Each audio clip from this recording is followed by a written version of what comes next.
తీసుకెళ్లారు. అభిమంత్రించినటువంటి రుద్రాభిషేకం చేసిన తర్వాత వచ్చే చిట్ట చివరి విభూతితో అభిషేకం చేసి ఆ విభూతి ఆయనకి ఇచ్చారు.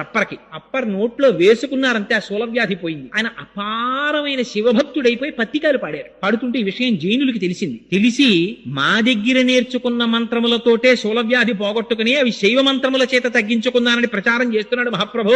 అందుకని పిలిచి అప్పర్ని దండించమన్నారు. రాజుని కట్టేసి తీసుకొచ్చారు. అప్పర్ని తీసుకొచ్చిన తర్వాత, ఏమయ్యా నువ్వు ఇలాంటి మాటలు చెప్తున్నావు కదా, నిన్ను శివుడు ఎలా రక్షిస్తాడో చూస్తాం, ఉడుకుతున్న సున్నపు గదిలో పారేయండి అన్నారు. పడేశారు. తీసుకెళ్ళి పడేస్తే హాలాహలాన్ని మింగినవాడు నా ప్రభు, నాకేమిటి బెంగ అని శివుడి మీద పత్తికాలు పాడుతూ ఆ గదిలోకి వెళ్ళిపోయారు. మరునాటి వరకు కాపలా ఉన్నారు భటులు. తలుపులు తీశారు. మంచు గడ్డలా ఉంది లోపల. ఏసీ చేసేస్తే ఎలా ఉంటుందో అలా ఉంది గది.